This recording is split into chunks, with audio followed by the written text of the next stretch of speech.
Hey everyone, how are you? We're back. Good to see you all. DJ, I Hate Mornings, Maria, Angela, Gambler. Good to see you all. I hope you guys enjoyed last night. That was an interesting show, right? Having Mr. Video Reel come up. I thought you hope you guys found that different from what we normally do. Hey Edget, how are you?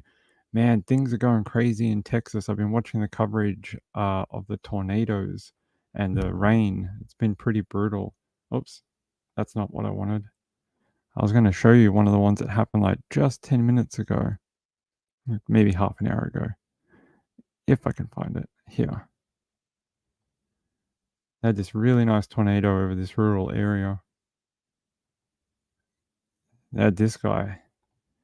This guy was ripping up stuff and trees and stuff. Let me see.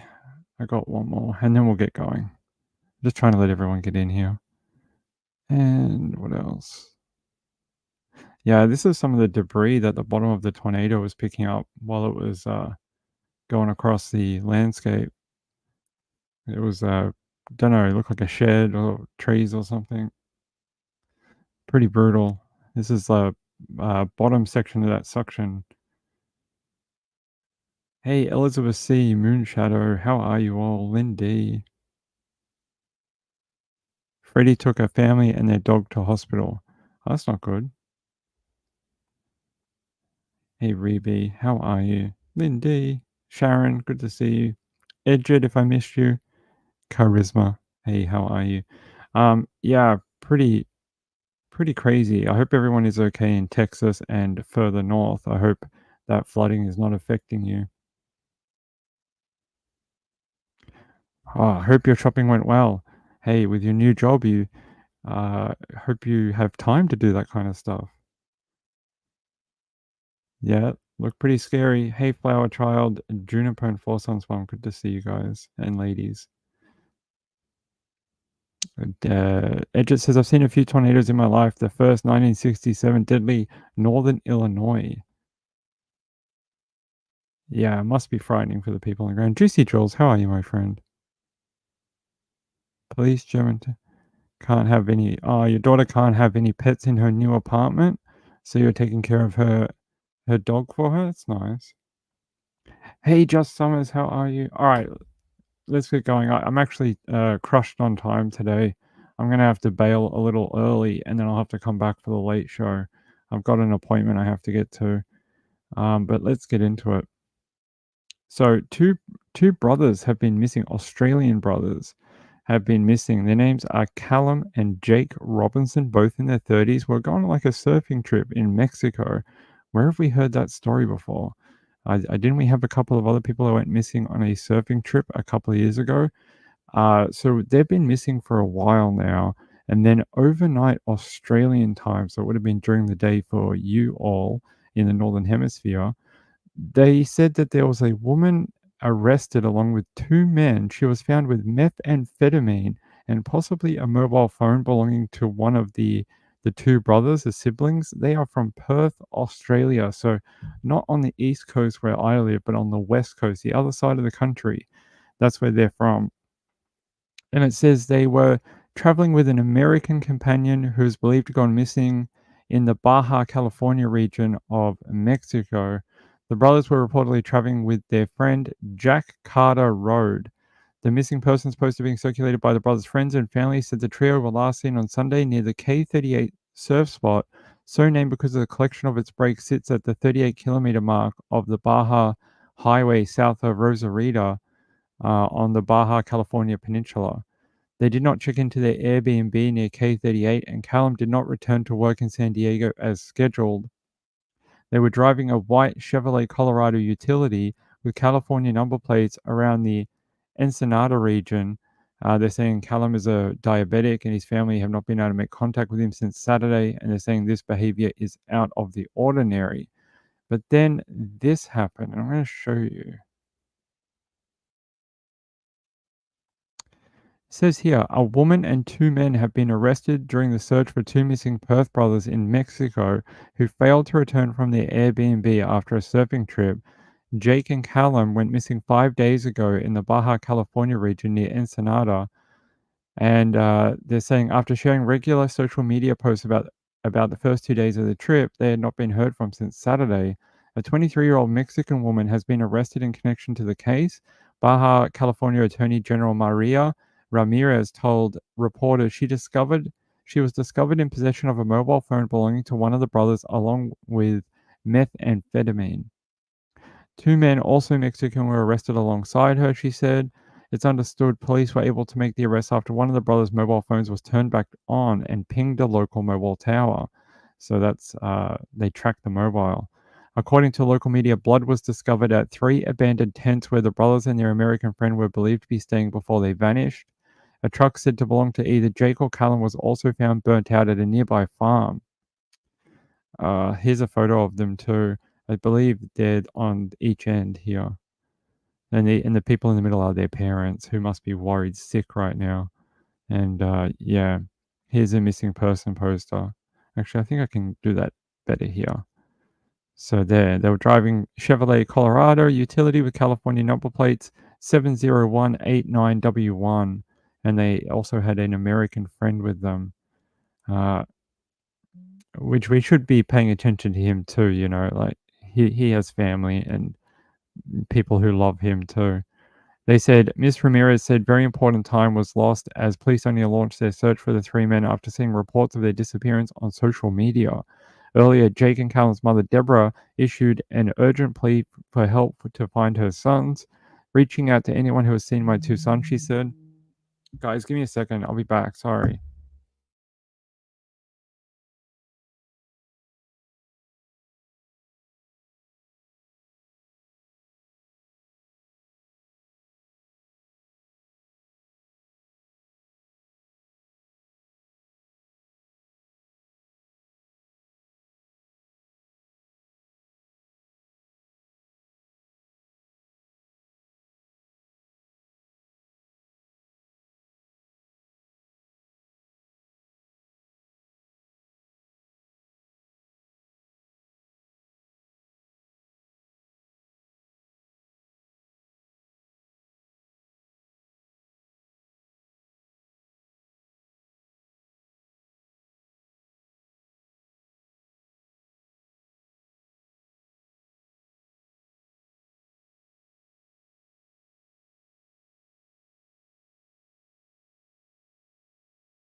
Alright, sorry about that. I knew that was gonna happen. I was like, as soon as we get on the air, that guy's gonna rock up with the delivery.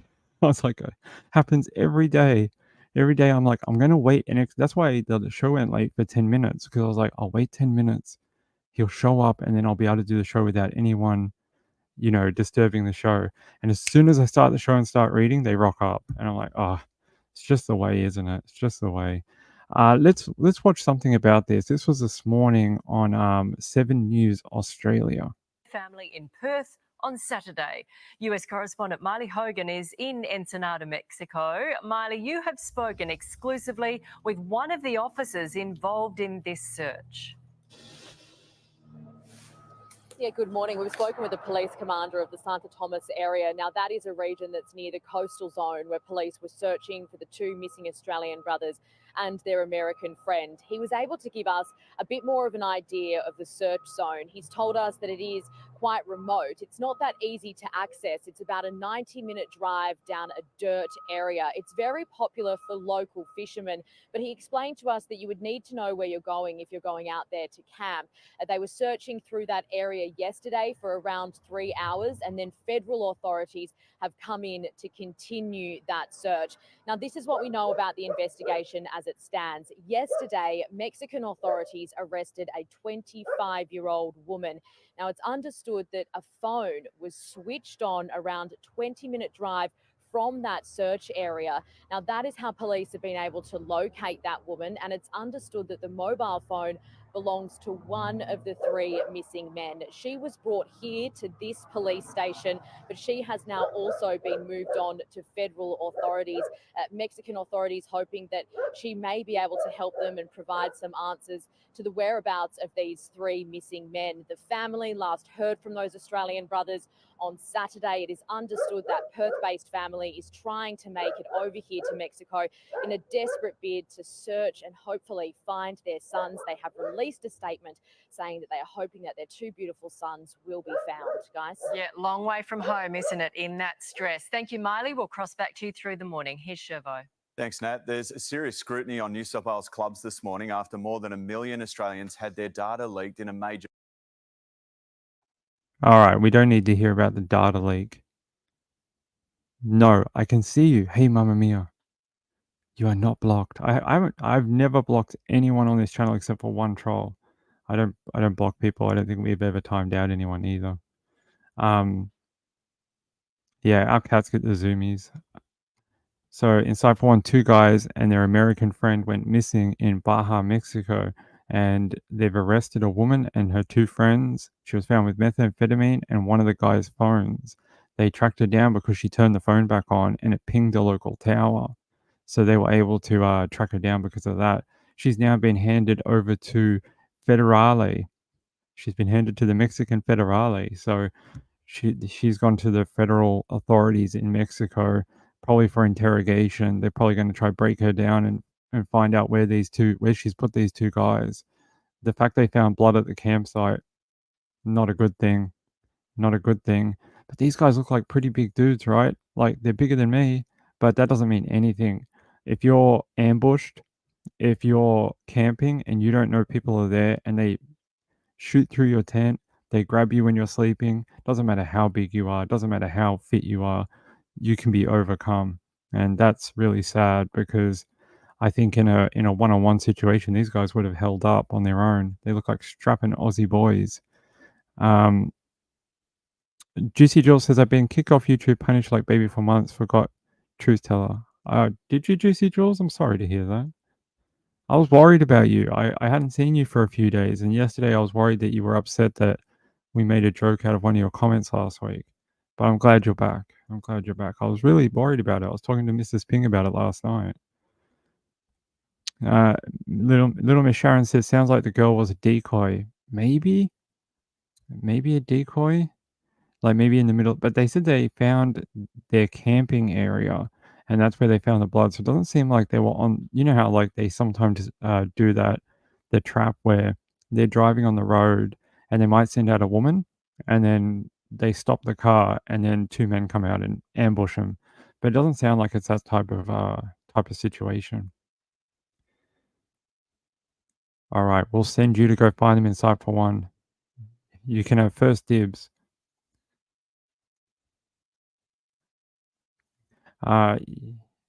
Yes. So I can't play the rest of it because it's about actually Australia, a data breach. We don't need to know about that. 3 minutes ago, missing per. Is it Channel 9? Hold on, guys. Authorities in Mexico have just wrapped up a press conference regarding those 2 missing Perth brothers. Jake and Callum Robinson have disappeared while on a surf trip with a friend. Their families back home incredibly worried. One woman has been taken into custody. 9 correspondent Alison Petrowski is in Tijuana and was just in that media briefing. Ali, what more can you tell us? Yeah, good morning to you guys. We've been talking to the Fiscalia, the Attorney General here, Maria Andrade Ramirez, and she tells us a number of things. Firstly, she says that 3 Mexicans have been arrested in connection to this case. She says she cannot go into specific details about that in the moment while they are still searching for the 3 men. She also says that the search area has focused on the abandoned tents in that region. So they have found a number of abandoned tents where the men were believed to be staying near one of the beaches. So that is the search area that they are focusing on at the moment. She said normally, guys, that they would wait for officials to contact them, Australian officials, to say, hey, we are looking for these 2 Australian brothers who we have not heard from. Instead, she said that this investigation was kicked off purely because of social media. Mexican officials so concerned by what they were seeing circulating on social media that they pulled their socks up. They said that they've reached out to Australian authorities, to American authorities, to the consulates and to the FBI.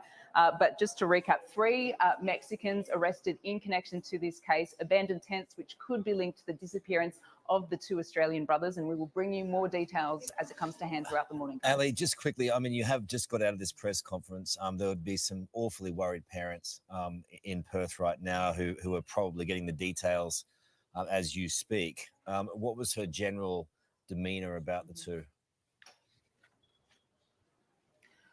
Her general demeanour, Carl, was that she knew more and she couldn't say more. Now, I don't know what she is thinking, and I really don't know. I can't fill in the blanks as to what that means. They are very keen to communicate with Australian authorities and Australian media. They say, Carl, that this case is of the utmost concern for Mexican authorities. Her wording there does not sound good.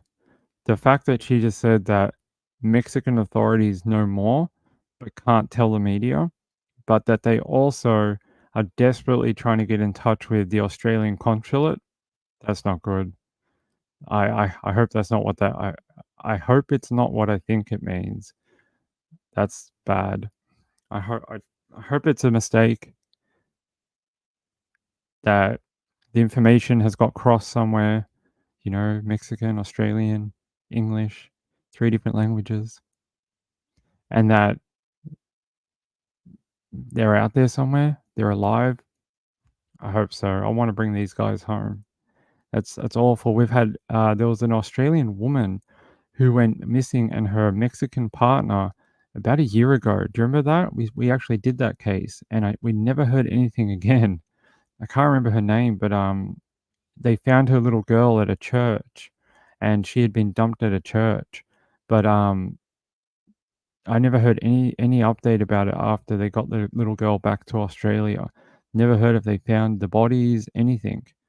No update. You caught that, did you? Okay. Yeah.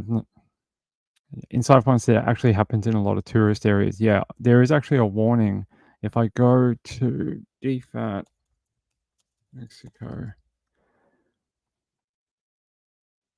if I can find where is the travel advice here. So if you're in Australia and you're wanting to travel around the world, we have a website called like smarttraveler.gov.au, and I'm sure in your countries you may have something similar. And it tells you the sort of like update about the country. Is there any warnings? Is there a reason why you should not travel to the location? That type of thing. It says here, latest updates, updated on the 5th of April. We've reviewed our advice for Mexico and continue to advise exercise a high degree of caution overall due to the threat of violent crime. If you're visiting for 180 days or less as a tourist, you'll receive a visa on arrival. Mexican authorities advise to avoid being detained or deported. You must complete an online multiple immigration form and obtain a QR code. But they're saying we advise exercise a high degree of caution in Mexico overall due to threat of violent crime. Yeah. So you can see here advice level. What does it say? Just exercise a high degree of caution. Reconsider your need to travel to certain regions within Chihuahua, Guerrero, Northeast Sinaloa. Well, why would you travel to Sinaloa? Yeah, let's go to Sinaloa and go visit a cartel. No, I'm just kidding. There is a lot of nice people that probably live in that area and have nothing to do with cartels. But I know why they are asking you to avoid these certain areas. Some of them are cartel territory. Some of them are known for tourist type, they kill people in cars and stuff. So says here, Mexico has high risk of violent crime, including murder, armed robbery, sexual assault, and kidnapping. Don't travel at night outside major cities. Drug-related violence is widespread. Kidnapping and extortion are serious risks. Don't draw attention to your money or business affairs. Use only ATMs in public spaces during the daytime. Stop at all roadblocks or risk getting killed. Hurricanes and earthquakes are common in Mexico. Local authorities will direct you to your nearest shelter in the event of a hurricane. Know your earthquake and safety measures. So there you go. They do have a warning out for heading into Mexico. I mean, we've seen a bunch. Remember that one a few months ago? These people had gone across the border for some reason. I don't know if they were gun running, drug running, medication running, but then they ended up getting shot up and the bodies were being dragged out the cars, and pretty brutal. Pretty brutal. DJ, U.S. State Department, do not travel to Colima State due to crime and kidnapping. Guerrero State due to crime. Michoacan State due to crime and kidnapping. Sinaloa due to crime and kidnapping. Yeah, so we have similar warnings. So you guys have the similar warnings that we do. You can see here almost exactly word for word that he wrote. The same places. I think most of these are cartel. I know this one is. I know Durango as well, Sinaloa, of course. Sierra Madre is a area too.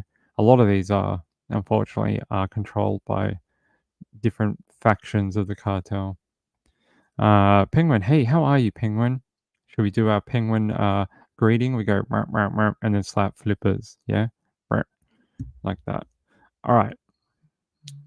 I don't have much more than that. I would like to find the Fiscalia General press conference, but we don't speak Mexican, so.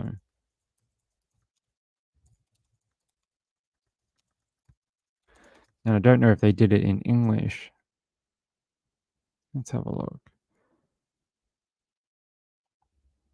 Let's see if I can find anything.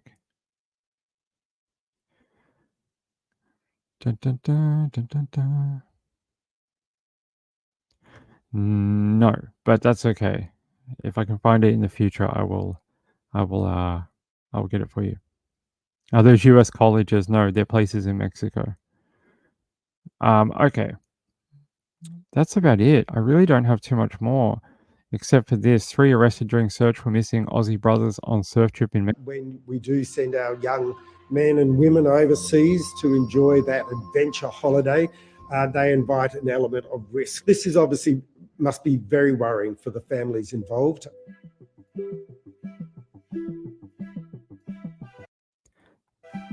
Yeah, there you go. I wonder what happened to their buddy too. They had a buddy, Jack Road, 30, failed to check in with them as well. But there's not a lot on him. I don't know if they found him or. It's interesting. If this is where they were, if this is where they were killed, this is not too far from where 2 other people that were on a surf trip were killed a few years ago in the same region. A burnt-out car was found on a ranch in Santo Tome area after the ranch manager called 911 on Thursday. A check of the vehicle's VIN reportedly identified it as belonging to one of the 3 missing surfers. The men were said to be driving a Chevrolet Colorado with the California number plate 70189W1. 3 abandoned tents were discovered south of the Ensenada region. Local authorities have searched hundreds of square kilometers of land in the surrounding area. They say a working team of investigators is at the site where they were last seen, where tents and other evidence were found that could be linked to these 3 people. We have under investigation. There is a lot of important information that we can't make public, she said. Prime Minister Anthony Albanese told reporters on Friday morning that DFAT had been in touch with the brothers' family. He said this is a really concerning situation. Our embassy in Mexico is working with local authorities as well to try and ascertain what has happened here. We hope that these brothers are found safely, but there is real concern about the fact that they've gone missing. Their mother is obviously very distressed about this, and we hope for a positive outcome. Yeah, there's the brothers and a lady friend on his back. Cute girl. Miss Robertson made the call out on Thursday after she hadn't heard from her sons in a few days. I will say one thing.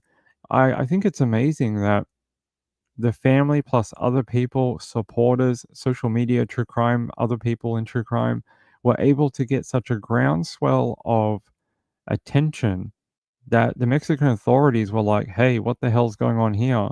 We haven't been contacted by anyone, but maybe we should check into this. We don't want two foreigners dead on our, on our soil, and we should do something about this quickly. The fact that they picked up the baton that quickly is really impressive, and really says something about the Mexican authorities. It's I'm sure the family is very thankful that they did do that without waiting for the Australian consulate to get in touch with them. That was a really smart idea from them. They were due to book into an Airbnb in Rosarito after their camping weekend, but they did not show up. Their mother is particularly concerned because Callum suffers from type 1 diabetes and obviously needs to either take medication or monitor that. Rosarito is a coastal city in Baja California, Mexico, and is about an hour's drive north of Ensenada, 45-minute drive south of the US city of San Diego. There's another photo of those guys. They are big strapping boys.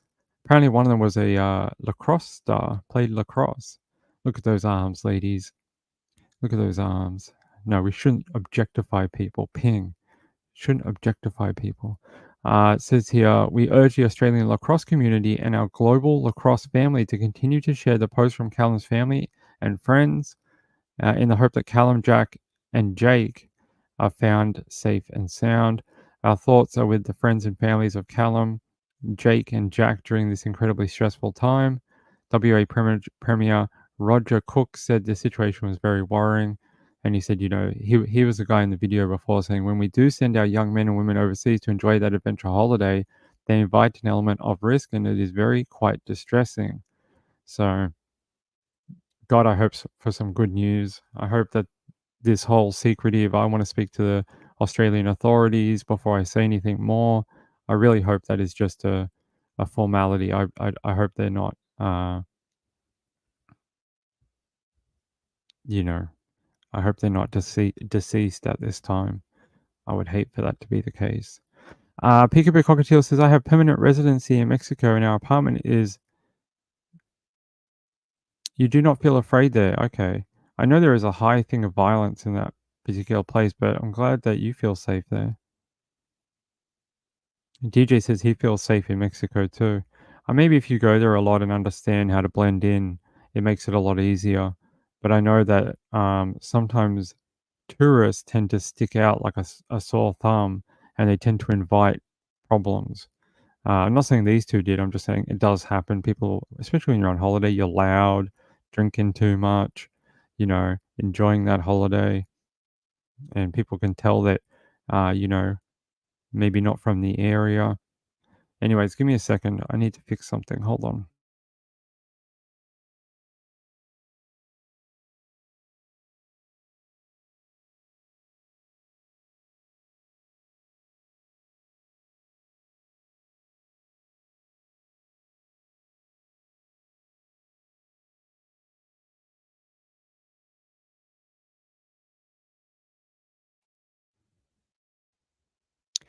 This is true. I know this myself. I can't speak any of it, but I do know that it's not quite the same. All right. Let's move on. Let's move on. Actually, if you asked our friend Video Reel from last night, he might have been able to tell you. He might be more fluent than I am. I can't speak it. I speak Australian, and I speak English, and I speak Trish, and that's about it. They're the three languages I speak, and that's it.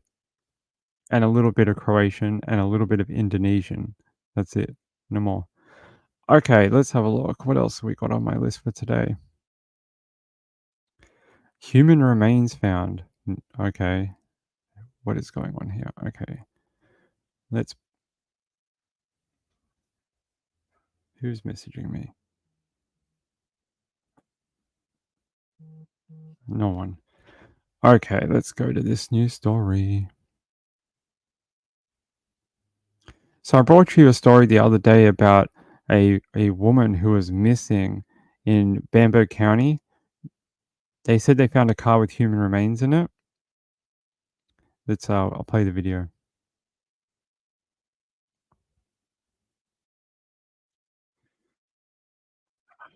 That didn't work. Starts now. Thanks for joining us, everyone. Tonight, as authorities in Bamberg County work to find a missing and endangered woman, they make a grisly discovery off a dirt road. Apparent human remains found inside of a burned car. Now, some family members are fearing the worst. 25-year-old Megan Bodiford of Denmark was last heard from on Thursday when, according to a Bamberg County Sheriff's Office incident report, she told a friend that she was worried her boyfriend may kill her.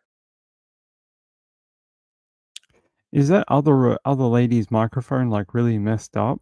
The first lady has great volume, but the second lady has a really weird audio. I don't know if it's just me, but I can't hear it properly. And on Tuesday, human remains were discovered off Turnray Road in Denmark. Our Nick Neville has more.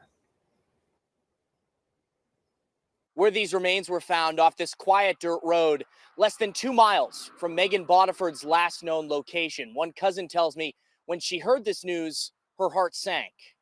A frantic search for Megan Bodiford, a missing Bamberg County woman last seen on Thursday, leads investigators here, off a dirt road, where apparent human remains are found inside of a burnt car.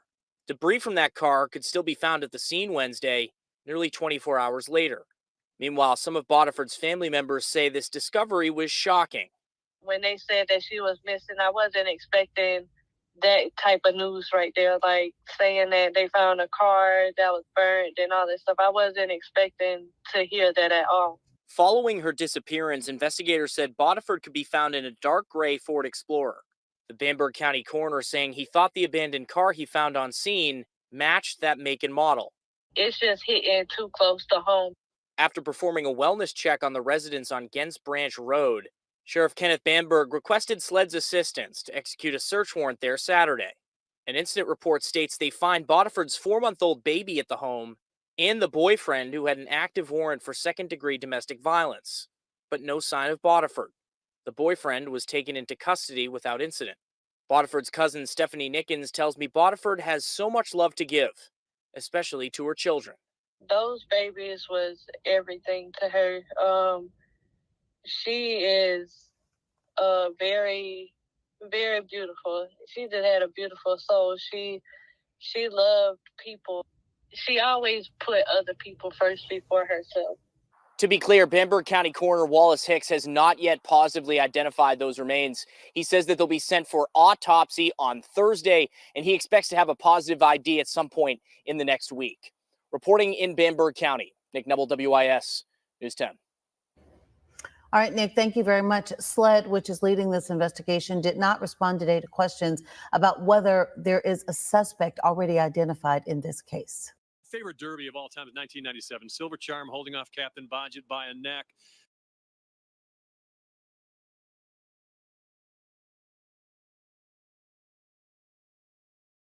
All right, we're back. Oh my god, I just lifted all those boxes in one go.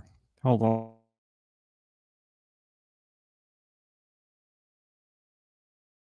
All right, that teaches me for lifting 80 kilos in 2 minutes. It's a talent to speak good Aussie. It is. That is a very sad update about that woman. I think we were hoping it might not be her, but apparently her family had been not hoping it was her, but they were hoping for answers. And if it is, they're like, I mean, another DV thing where apparently the boyfriend lived a couple miles down the road. The fact she told a friend she was worried her boyfriend may kill her, that is never a good thing. I mean, I don't know what to say. We just read too many of these stories. They said, when they said that she was missing, I wasn't expecting that type of news right now. Saying that they found a car that was burnt and all this stuff, I wasn't expecting to hear that at all. Debris from the car could still be found at the scene on Wednesday, nearly 24 hours later. They said the discovery was shocking and left It left her feeling confused, hurt, and angry. Following her disappearance, investigators with the BCSO said Bodiford could be found in a dark grey Ford Explorer. Bamberg County Coroner Wallace Hicks said on Wednesday he thought the abandoned car he found at the scene matched the make and model. How awful for her family. So they're saying her boyfriend had an active arrest warrant for second-degree domestic violence. It writes itself, doesn't it? An incident report stated they found her 4-month-old baby at home who was unharmed. How horrible. So that's a child that is going to grow up without its mum. How horrible.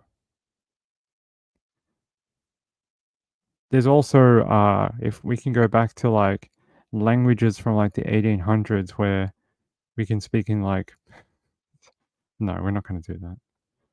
Yeah, more DV. I mean, I don't know what to do about it. Oh, by the way, I have reached out to the family of the case we spoke about the other night with their daughter who's been missing since 2003. I haven't heard anything back. I reached out to 3 different sign makers in the local area. 2 got back to me and said they wouldn't be interested due to, like, they don't have the budget to do it, and they couldn't even do it on a reduced cost because they just said times are really tough right now, and they just said maybe at a later date they might be interested in doing something like that, but right now they just don't have the budget to donate a sign that large, or they just don't have it. I spoke to a third one who said they might be able to either donate the sign for free or do it at a reduced cost, but they would want, obviously, they'd want approval from the family before we even spoke about it. So I was just putting some feelers out there to see if it could be done. So we'll see. Yes, Tabitha Tutors, that's right. So I reached out to her. I think it's like an organization or a family. They run a specific thing for her. I haven't heard anything back as of yet, but they may not want it. It may. I have a feeling maybe the sign they have out the front is almost sentimental. It's almost like it's been there since you went missing or something, and maybe they don't want to replace it because it means a lot to them. So we'll see. Maybe they just don't want it. So if they don't, that's fine. I just thought it was a nice idea because now they have that age progression photo. That would be a great thing to have on a giant poster or a sign that they could have people look at when they drive past or whatever. Because she's not 13 anymore, right? She'd be 30, 40, so she would look different today. But we'll see. Hey, all we can do is try, right? All we can do is try. That's all I care about. Try and help people. All right. All right. Let's see what else I've got for you. We have a few stories. Actually, I want to show you something. Where is it? I want to show you something Angela sent me yesterday. We're going to have a break for a second so I can catch my breath. Where is it? Here. Angela sent me this yesterday, and I thought we're going to have a storm break for a second. Look at this. This is probably one of the most amazing things. And once we're done, I'll explain why it's doing this. This thing is literally 3 football fields away from me. I just watched it go through Westy. Don't know if I got any footage of it going behind the nursing home. But man, that thing goes clear up in the sky.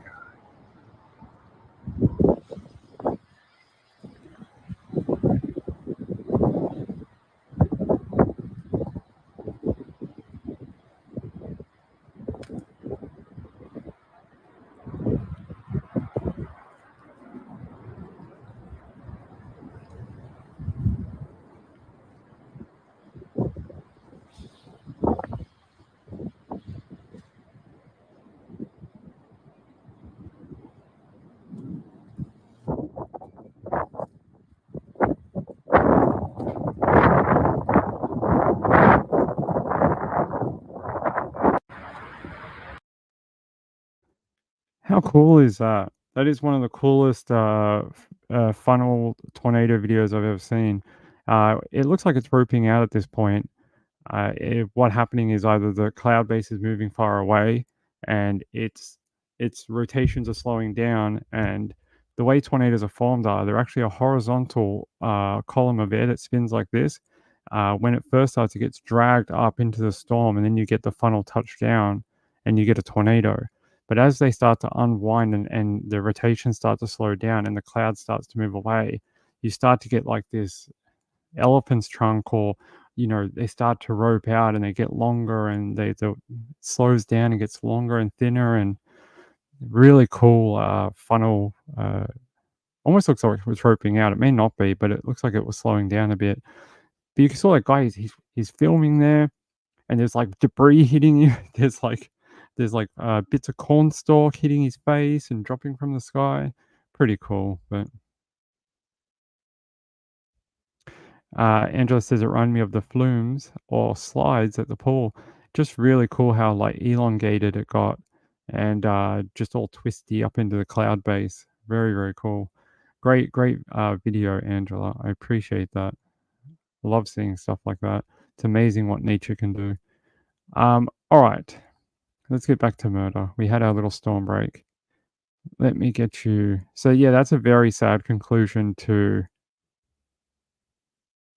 that woman, finding that woman in Bamberg County. I can't, what a lovely young lady. Megan, her name was. I can't believe a message sent by Megan to her friend the day before she disappeared said, "If you don't hear from me in 30 minutes, he killed me. He has a gun." It's just awful. I just don't know what we do about it. All right, I have more stories for you. Let's keep going. Yeah, we did that one. We did this one. Just trying to see. I'm trying to work through some of the ones that people have been sending me, because I want to make sure people feel like they're being heard. All right.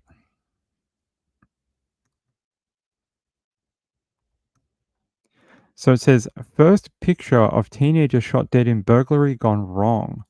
So it says here, Marcus Smith is reportedly dead. A suspect burglar shot dead by a homeowner in a botched burglary has been pictured for the first time. Marcus Smith, 19, has been named locally as the man who was fatally shot during a break-in at a property in Whaley Bridge, Derbyshire, or Derbyshire? Derbyshire, I don't know. Around 1:20 a.m. yesterday, Smith was reportedly found inside with fatal injuries. He was a football player who played for the local club Chapeltown FC and was a former pupil at Chapel-on-Lee Frith High School. Smith's mother posted a photo of her and her son on Facebook today, which was flooded with condolence messages. A section of Eccles Road has been cordoned off and a murder investigation launched. Hey man, don't break into other people's houses. They might have a... What? Okay. Neighbors said the incident appears to be a burglary that went wrong, with one neighbor telling the Mail the farm is in a remote location quite deep in the valley and set back from the main road. I mean, if it ends up being that's what it is, he died during a burglary. I mean, how do you feel bad? Don't break into people's properties. I mean, people might, especially farmers. Farmers have weapons. They need them for their property. They may actually shoot you. So what does it say here? Let me find a better thing about Marcus Smith. Fatally shot. So he was fatally shot. So, I mean, I'm not surprised. All right. So Whaley Bridge farmer held over burglary shooting death. So they held the farmer. A farmer is being questioned on suspicion of murder and attempted murder over the shooting of two men during a burglary in Derbyshire, according to the BBC. Derbyshire police were called to the reports of a burglary off Eccles Road in Whaley Bridge at 1:20 British Standard Time on Wednesday. Officers found the 19-year-old man with fatal gunshot wounds and another teen with a gunshot wound nearby. A man in his 50s was held on suspicion of murder and attempted murder. The man who died has been named locally as Marcus Smith, who lived nearby and played football for a local team. If it's a burglary in the UK, do the UK have stand your ground type laws? Let's have a look.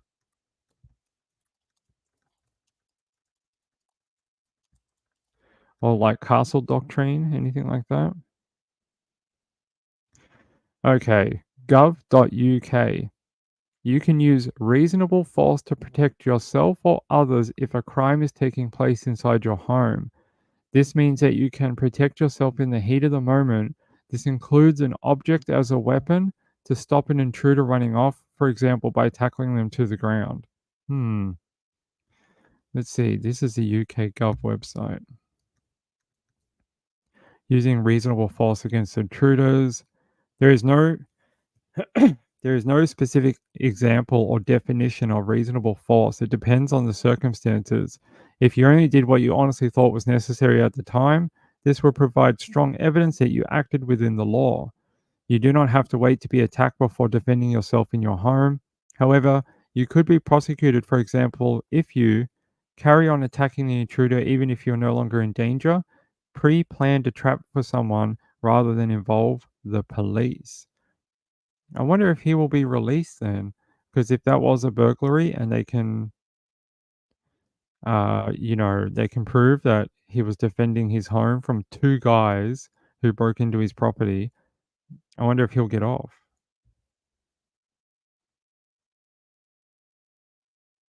What do you want me to look up?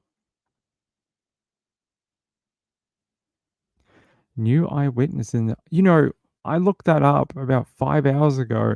I was like, I'll look up Caleb because I hadn't heard anything in a couple of weeks and there was no new information. And now you're like, new information in the Caleb Harris case.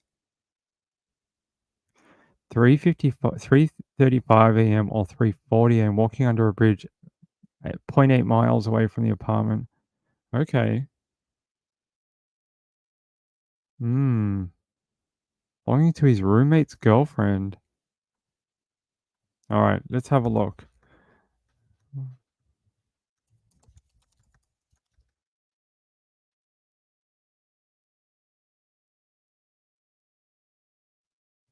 Let's have a look. Let me try to find a source for you.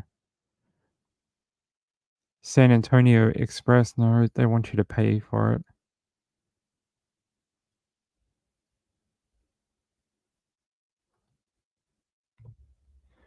Here. A new development in the case places a newly found eyewitness near his last known spotting. 21-year-old Texas A&M Corpus Christi student was last seen in the early morning hours of March 4 at his apartment in the 1900 block of Ennis Jocelyn Road.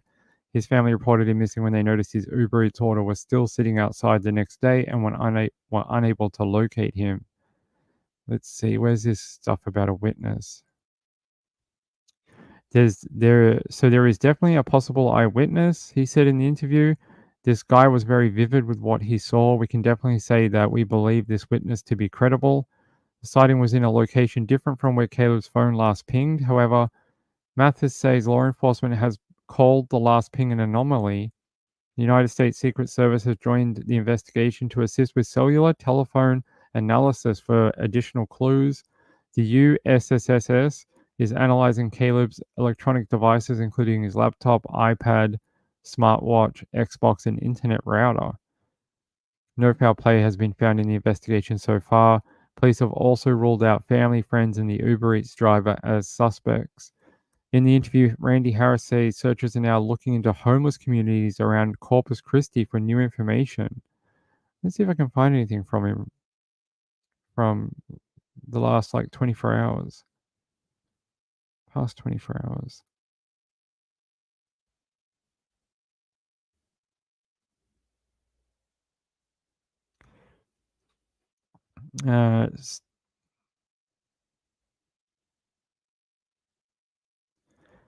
Sorry, it's Tony, right? Tony.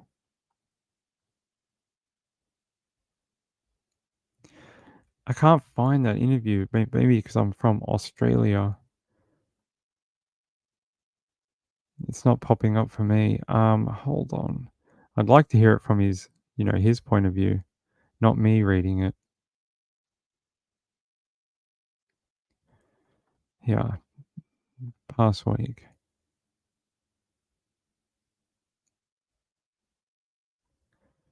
No, I don't see where that interview comes from. If someone knows where it came from or what channel or whatever, let me know. Email me sundaywithping@gmail.com. because I'd like to play it.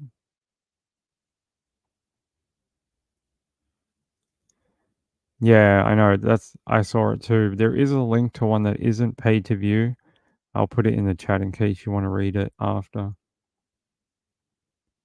They said this is a different dog. His apartment friend's girlfriend's dog. Here. Showed him walking a dog and a bridge near his complex. They said this gentleman follows the same route every day. He's been doing that for 10 years. And, of course, it was foggy and hard to see, but he was able to explain it pretty good detail with the little white dog. So there is definitely a possible eyewitness. They said this guy was very vivid with what he saw. We can definitely say that we believe the witness to be credible.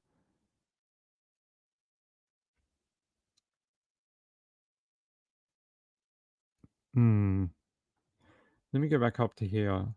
The eyewitness look of Harry. The puppy belonged to his roommate's girlfriend. So not his dog. His dog was back in the apartment, right? There was a new puppy they shared. Okay. It's confusing. Well, I hope they find him. I really do. If he is in a homeless community or if they're saying there's no foul play though, I don't. Did he just walk off on his own? I don't. They've searched so much for him too. I don't really get it. Oh, okay. Hold on. I know where to find it. Oh, I can't play it. The source is actually Jennifer Coffindaffer on her YouTube channel. So here's the source. I cannot play it. I can't steal from her, and I wouldn't do that to her. So if you want to watch that interview with the father, here, this is the link here to the video from Jennifer's channel, and head there. Maybe give her a sub if you like her content and you like what she has to say. I know some people don't, but a lot of people do. If you do, you can head there and watch it. I can't play it. I'll get whacked down by the YouTube gods very quickly. They'll strike me down. All right. Oh, come on.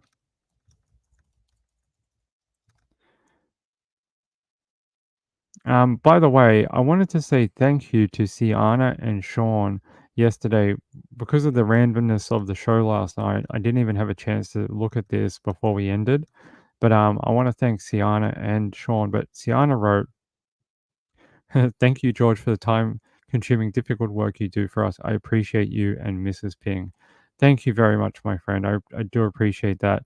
And from today, Emily says, thanks again for all your time and research. I appreciate it. Thank you so much. And thanks for replying to my email last week. I do appreciate it. It it helped me out. So it was good. Hold on. Let me grab this. Maybe we can do this. Here. I'm going to do this one that Mr. Gambler sent me, and I think you guys might find this interesting. I'd never heard of this before he showed me, so.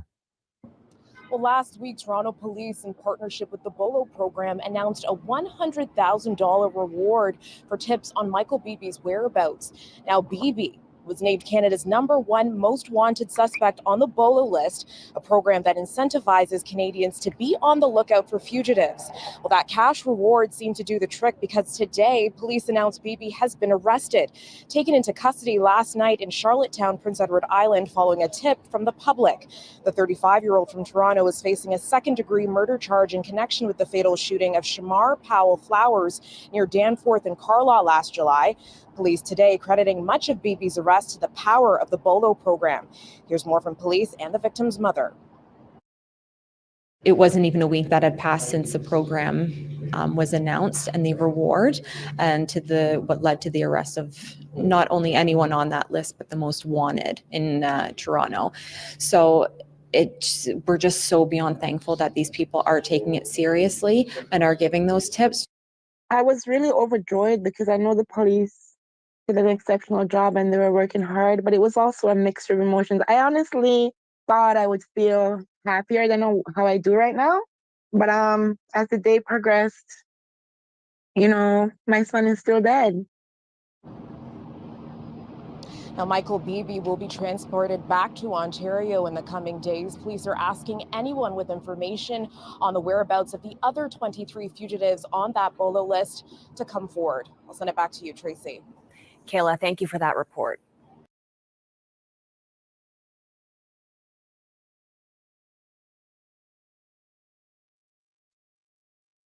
I put it up on the screen before. It's there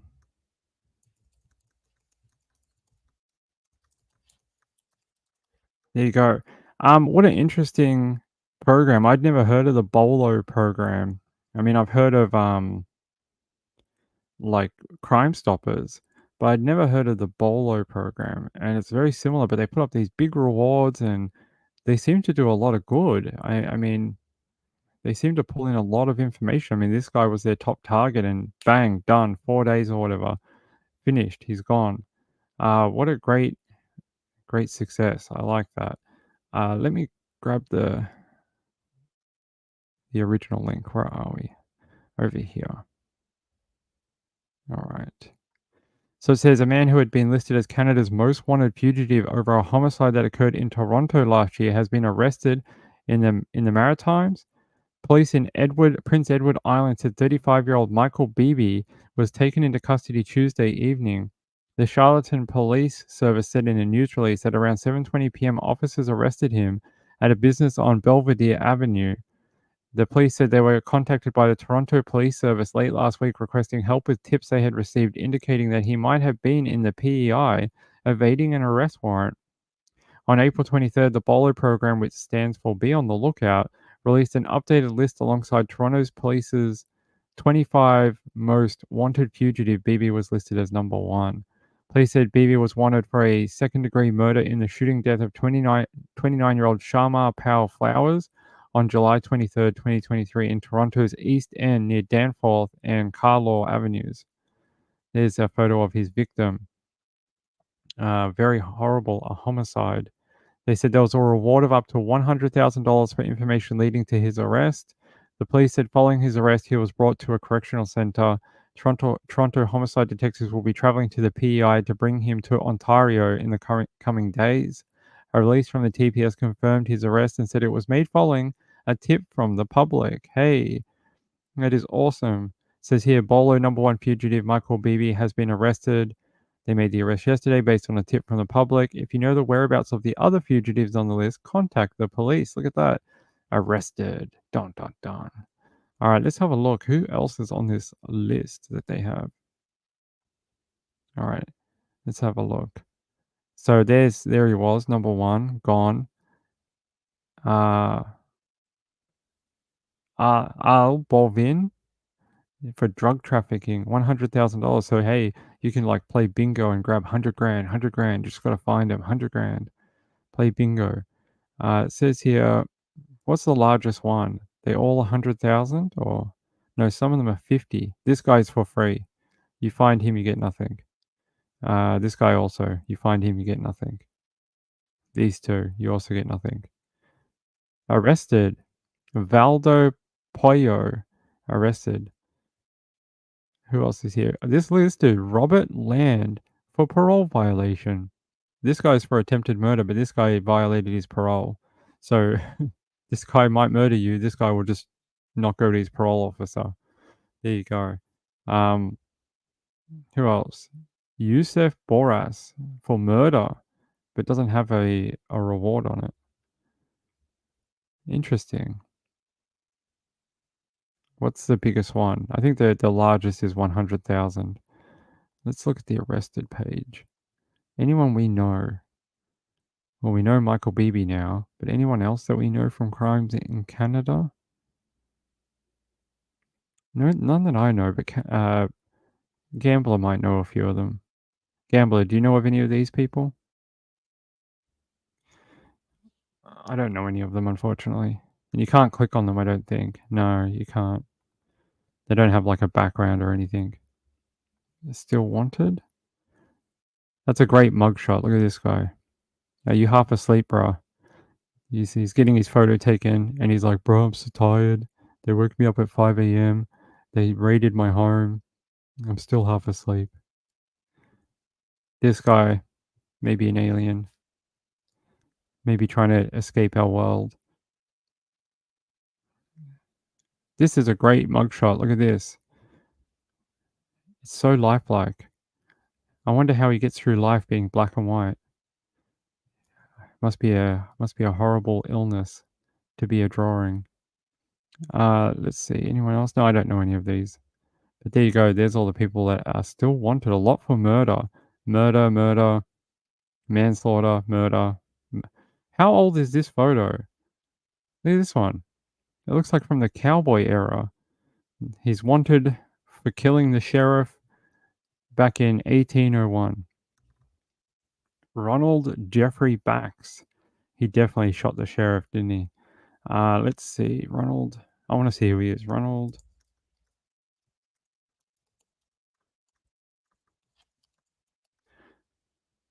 Unsolved Mysteries. What did he do? It is from a long time ago. Well, not, 1992. Says he's been missing from March 1st, 1992.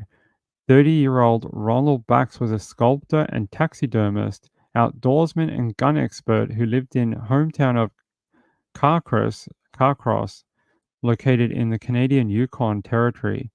He had a long history of marital discord and spousal abuse allegations. On March 1st, 1992, his wife Lynn sought refuge in a shelter for battered women. Her only visitor that night was her 29-year-old best friend Crystal Nicole Senk. The two had met at Brock University in 1985. Ronald reportedly hated their close relationship. He had previously threatened Crystal, blaming her for the couple's marriage problems. When Crystal returned to the house at around 11 p.m. that night, she was shot and killed in her own doorway. The bullet had been fired at close range with a high-caliber rifle. She was found dead at 11 a.m. the next morning. Bax became the prime suspect in the murder. That day, he fled Carcross and had not been seen since. An intense search for him turned up nothing. He is still wanted for Crystal's murder. He has relatives in Michigan and could be hiding out somewhere in the US. At the time of his disappearance, he was 5'7", 150 pounds, had blonde hair, blue eyes, and a tattoo of a winged horse on his upper right arm. His birth date is November 25th, 1961. He would now be in his 60s. There you go. Apparently, they did a special bulletin on December 1st, 1995, with Jessica Mullenberg. Originally, the case was going to be featured as a full segment with interviews and reenactments. However, complications arose while trying to obtain consent from all parties involved. As a result, the case was featured as a special bulletin instead. It was excluded from the Film Rise release of the series. Ooh. You know Film Rise on YouTube? I know most true crime people would know Film Rise. That's a very interesting. No, he didn't shoot the deputy. What happened to the pet wanted? The pet wanted? Yeah, it's not worth anything. Thank you, Emily. No, that's very kind of you.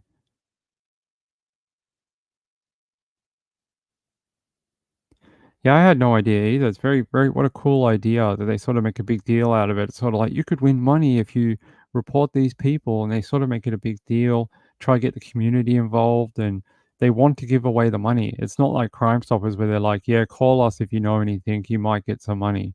They're like, they really kind of make it a big deal, and they're, hey, call us. Do you know this guy? Have you seen him? We'll give you the money. Call in. Like, they try to get people excited about it. I like it. What happened to the pet wanted? The pet wanted? Do you mean the zebra from yesterday? The zebra?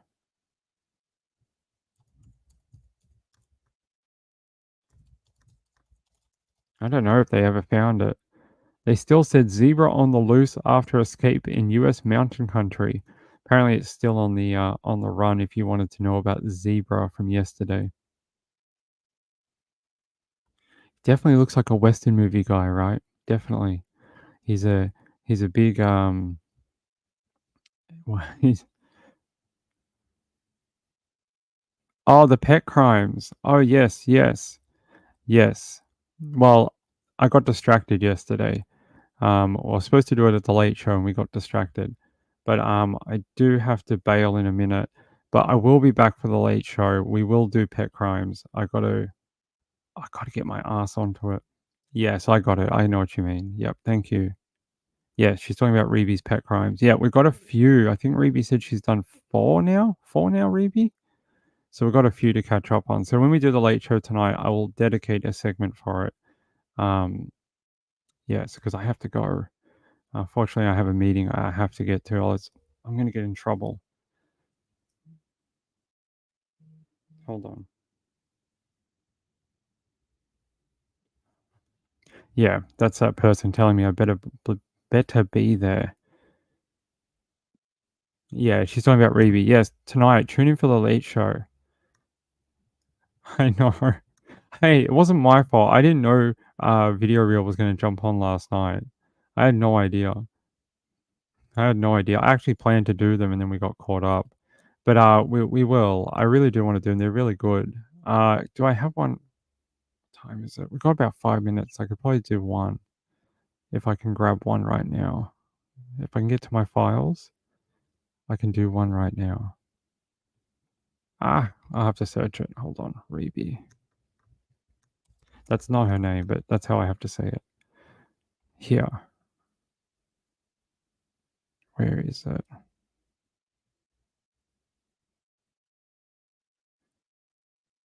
No. Hold on. Nope.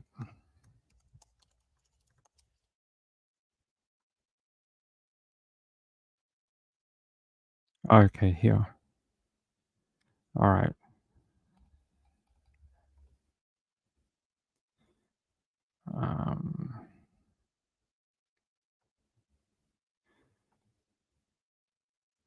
Guys, give me a second. I just have to find out how I can open this and show it to you. Will that work? No. Maybe if I go like this. There we go. So this is actually the first one. This is Reeby's one. So I thought we'd do her one first. Here we go. So this is Ping's Pet Police Department. Yeah, sworn to pet and serve. That's right. We're sworn to feed and serve, really. Oh my god, what is that? Is that a bath mat? Is that what that is? Let's have a look. What is that? It looks like a bath mat, but I don't know what it is. It says Reeby's dining room area, Townsville, Queensland, Australia. Reported by Reeby from chat. Unauthorized destruction of property and disorderly conduct. Description of incident on the 10th of April 2024 at approximately 3 a.m. A disturbance was reported at the aforementioned location. Upon arrival, evidence of property damage and disorderly conduct was discovered. The primary subject of interest in this matter is a feline entity known as Bunny Cat, herein referred to as the suspect. It was observed that the suspect had engaged in unauthorized destruction of property, specifically targeting the cardboard component of its designated scratch pad. Subsequent examination revealed extensive disarray, with cardboard remnants scattered across the floor, indicative of the suspect's involvement in the aforementioned act of vandalism. Photographic documentation of the scene was obtained, and hereto as Exhibit A, the photographs depict the aftermath of the suspect's actions, serving as irrefutable evidence of its culpability in the incident. In light of the evidence presented and in accord with the established disciplinary procedures, it is recommended that the appropriate measures be taken to address the subject's misconduct. Specifically, it is advised that the suspect be subject to punitive action, such as temporary forfeiture of privileges to Stringy and Zoomy Toy for a period of 1 week. Additionally, it is imperative that the suspect be monitored closely to prevent further instances of disruptive behavior and to ensure compliance with household regulations. This report is submitted for review and action by the relative authorities. Respectfully submitted, Officer Ping. That's right. This was a very deadly case. Domestic violence against cardboard is a growing issue among pets, and we don't stand for that. We don't stand for abuse of live-in cardboard partners. It's not a joke. We have to take it very seriously. And, you just hate to see it, especially 3 a.m. in the morning. Nothing good happens after midnight. And that poor, poor cardboard, how can you look at it and not feel sorry for its family? Its cardboard box family. It has cardboard box children out there. It has, cardboard box grandparents, people that love it. And this monster, this cat, just took its life away. How could it? And look at this. It even look at the damage. Look at the damage. It's everywhere. It has its life force all over the floor. It's sprayed all over the floor. And this is one of the most gruesome crime scenes of cardboard I've ever seen. I really, really am shocked, and I may need therapy. I may need some cat therapy after this. It is destructive.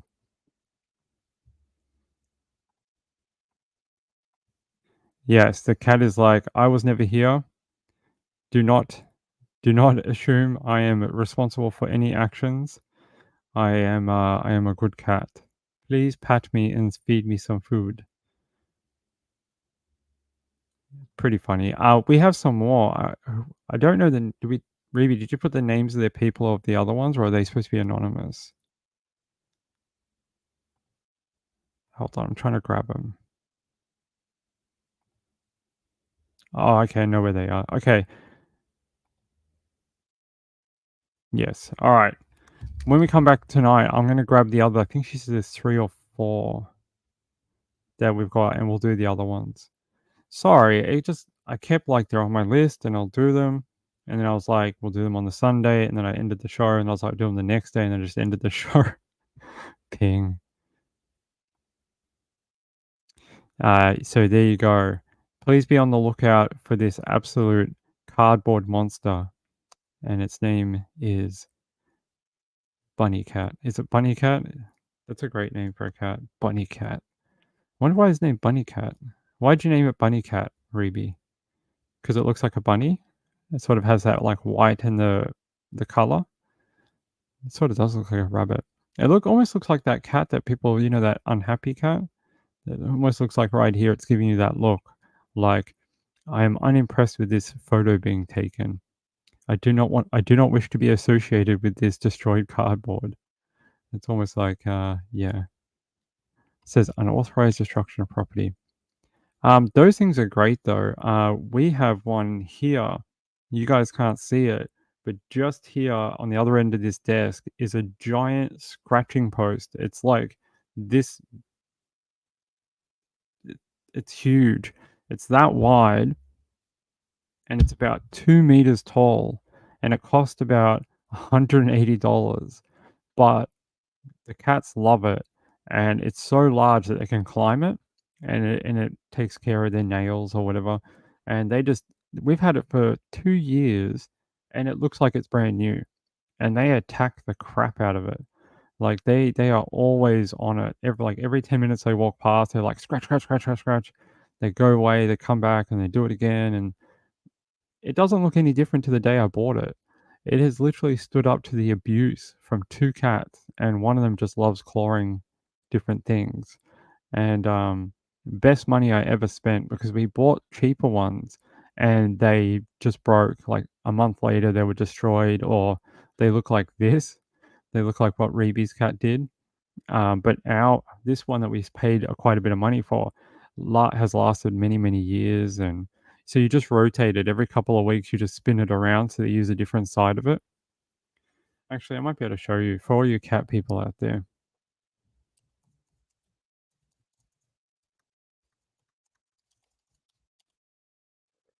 Paul Big. Let's see if I can find it. Here. This is the one we have.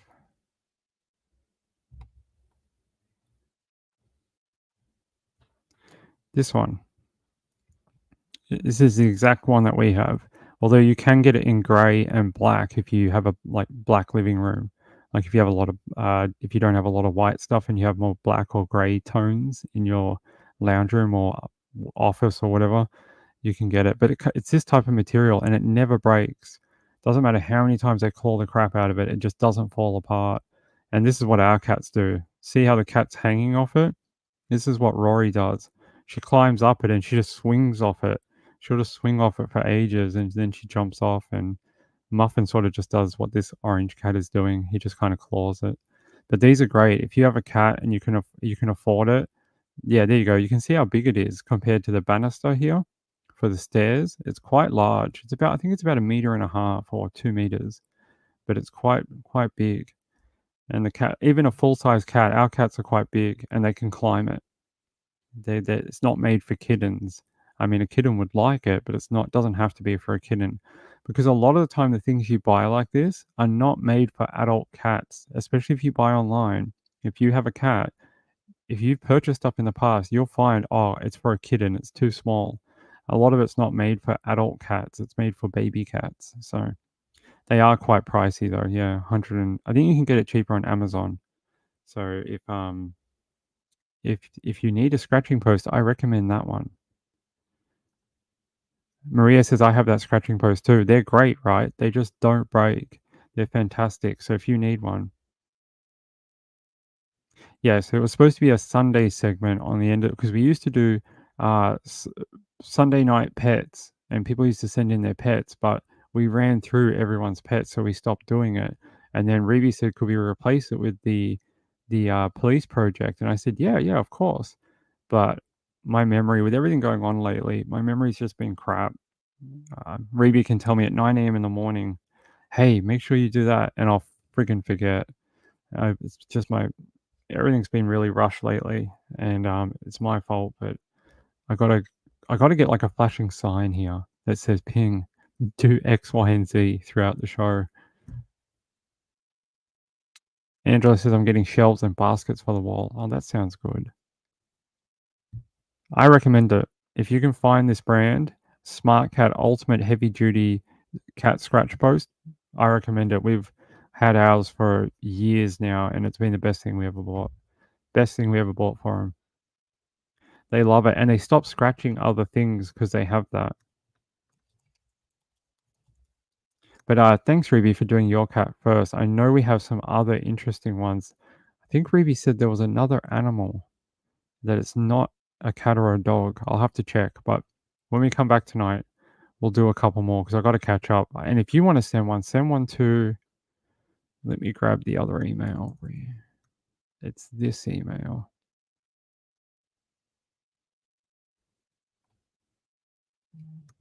Come on. All right, there we go. If you would like to send it in, do you have a pet that has done something like Bunny Cat? Do you have a pet that needs to be shown to the world for its dastardly deeds? Email Reeby from chat. Email her. Email her if you could provide a photo and maybe like if you could provide a photo and like a description of what happened. Even if you have a photo of what happened, that'd be good. And I will do a better job of getting these on a Sunday night. If you guys could remind me in the chat on a Sunday, that would help. If you go, Ping, don't go, you have to do the pet thing, I'll be like, oh my god, yes, and then I'll do it because my memory's crap. My memory's terrible. So if you guys tell me, I will do it. Angela says, I also have a hole in my bed from Hades being a poop. All right, hey, I love you all. I will be back for a late show. Let me grab the rest of these from our work Dropbox thing, and then I will do them in the late show tonight. And I want to thank Emily Narb. It was very sweet of you, and Siana. I will put you guys both on the new ending video for the end of this month. Also, once a month, starting from this month, it's not going to be just people who donate or whatever, but that may get you some consideration. I'm going to pick someone from the chat who's here or who helps out with the channel, who, leaves a comment or comes to the chat, tells other people about the channel, helps us get to that 1,000, something like that. I'm going to pick one person every month, and I'm going to send a donation in your name to a woman's charity or whatever charity you would like, and I'm going to send a small donation in one of our users' names each month to a foundation that you like. I think this month we're probably going to focus on a woman's charity that helps women with domestic violence, and then next month we could even do like a male charity or whatever. You guys can pick it if you'd like. If the person I select would like to pick somewhere, I'll do that. But this is what we're going to do once a month, and that way it doesn't come from me or the channel. It'll come from you, and it'll be because of the nice work you do for me and helping me out with the channel and trying to help me succeed with it. So how's it going with hanging the sign? I'm at a loss, to be honest. I just don't want to damage it anymore. It's so beautiful, and I felt so guilty when it fell and it crunched one of the corners that I just don't know what to do with it. I really want it up, but I don't know how to get it to stick. If anyone has any ideas on how to get it to, I think what we could do, if I show you, oh, you guys can't see it. There's 2 hooks up here where there used to be a calendar here, if you guys remember. I might be able to hang it somehow. If we put, there's 2 right next to each other. If I could put a rope on each corner of the sign, I might be able to hang it like a photo frame. But how do I get the rope inside or onto the the poster? That might be a really good option because it means we don't have to stick it to the wall. It can just hang. If someone has a solution for that, email me sundaywithping@gmail.com because I really want to get it up. We've tried a bunch. We spent our own money as well trying to. I think I spent like $50 on freaking sticky things trying to get it up. Those Velcro tab things are not cheap. I think they're like $25 a pack or something. So I can't drill. It's not my property. I can't drill anything. I mean, I could drill into the. We can't drill into the poster either. It's not wood. It's foam, or it's like a light foam or a density foam or something. And then on the front is paper. Ball clips? Are you sure? We thought that too, but we're worried it'll break it. The actual material it's made out of is like a soft foam on the inside, really, really soft. That's why it broke when it fell. And then on the outside, it's like they've got a piece of like light foam, and then they've sprayed it with adhesive and then rolled out the picture on top. If does that make sense? It's like they got the foam, sprayed it with adhesive, and then rolled it on. I'm just worried it'll go through the foam if we put a ball clip on it. I can try. Oh, okay. A bit of wood on the wall, then use Velcro tabs. Well, we did. I don't know. I don't know where they are. Here. We bought like 50 of these. I bought like a whole crap load of them.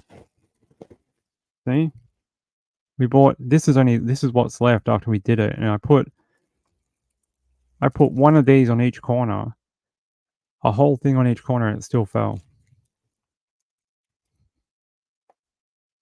And they're not cheap, those things.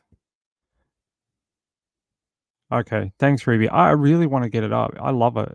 I'm so impressed by it, and I wish I could have had it up months and years ago. Really do. It means everything to me. Vinyl and foam. It's not vinyl. It's like paper. I swear to God, it's paper. It's not vinyl because we tore it. When it fell, it ripped. I didn't make it. Ruby made it, or Ruby ordered it. It's like a giant sign, and it says "Nights with Ping." Let me show you. Let me show you. Let me show you. Do we still have it on here anymore? Yes, here. It's this one, I think, isn't it, Ruby? It looks like this, but it's like the size of my wall.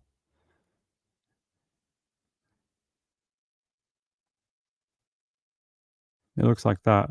I think you have special paint on the walls. I have no idea what my landlord put on the walls. I wasn't here when he did it. I have no idea.